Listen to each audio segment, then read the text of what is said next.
Жарық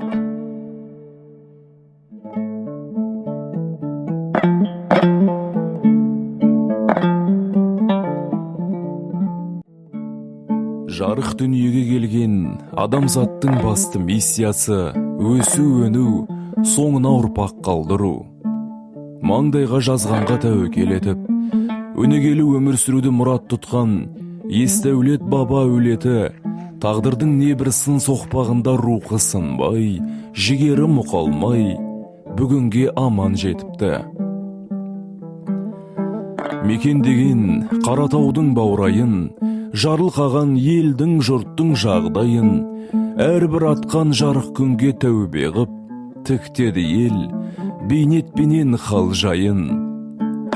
Мұсылманға парыз амал міндетті, ардақ тұтып пайғамбарлық сүндетті, түйе мініп әжілікке аттанды, Құдай жолын қуған жандар құрметті.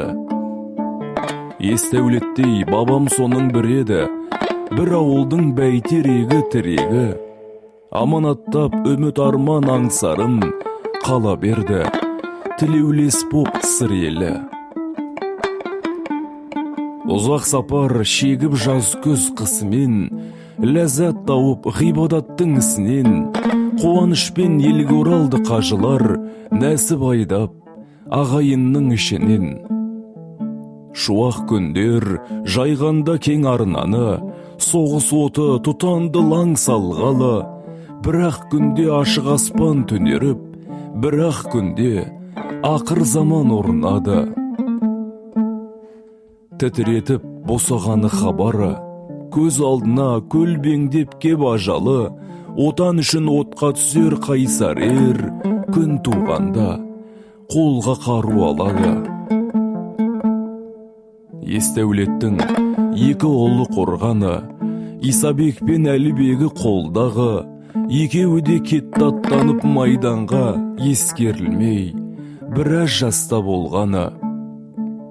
Исабектің Мәтіш атты жалғызы, Қасымбектің Қалкен қанай баласы, Ақылбектің Төреші де аттанды, Бозымдардың бір-екі ақ жас арасы. Төртеуде өрімдей жас от кеуде, пәрмен келсе шамағайда жоқ деуге, алаулаған іште кетті арманы, қызыл гүлдер қол бұлғады бөктерде. Сол жандарды күтуменен аяулы, жырғып өткен жыртық көңіл ғаяулы, қара көзді қара жолға телміртіп, қатал тағдыр білмейді екен аяуды. Қиын сәтте бары жақсы бауырдың, бөлісетін батпан жүгін ауырдың. Пана болған Ақылбектей атамыз жықпай келді, туын тұтас қауымның. Жадау елге жар болғанда, бар болғанда өз екен, сын сағатта нар болғанда өз екен, бір әулетті бір қазыққа байлаған асыл жанның бір-ақ ауыз сөз екен. Алақанмен сүртіп көздің жасында, төбе болып әрбір оттың басында, Ақылбекте ерлер екен әр елде, бір әулетті сақтап қалған расында.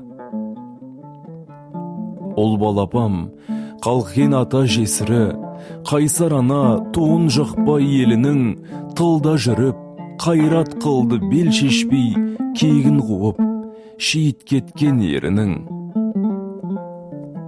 Қатал мінез жігерледі жарамды, арбакеш боп атағы елге тарады. Тау тірлікті жалғыз өзі атқарып, тас бейнетпен жанды жуды жаралы. Жылдар өтті, үрлеп шоғын үміттің, төңкерліп әуеніне тірліктің. О құдірет, сәби силап анаға, күн боп қатқан омырауын жібіттің. Осылайша үлкен жүрек иесі сақтап қалған бір отанның киесін, мейір төгіп баласына бауырдың қамын жеді ағайымның ауылдың. Мәрт жан еді үлкен жүрек иесі, бау шарбағын басынан құс ұшырмай алып берген тірліктен мол үлесін. Бір баласы, бір қауым ел бүгінде, етегінде өскен сәби күнінде, терең ойлы азамат боп ер жетіп, әже баққан ұрпақ озар түбінде. 100 жасаған жаны асыл әз анам, кең жүрегің мейірімнен нәр алған, асқақ рухты арманыңның ұшқыны 62 тамырыма таралған. Елге пана бола білген ұйытқым, әке асқар тау, сеннен асқар биік кім, қараша елге қалқан болып жаралған қасиетіңді көңіліме түйіппін. 80-ші көктем туды елменен, еске алып боздақтарды келмеген, асылдарын ұмытпайды ел жұрты, әулет болып әруағын тербеген. Дөңгелепті 130 жылдығы, Ақылбектей атамызға бұл күні, артта қалған ұрпақтарға не арман, асылдардың бола білсек сынығы.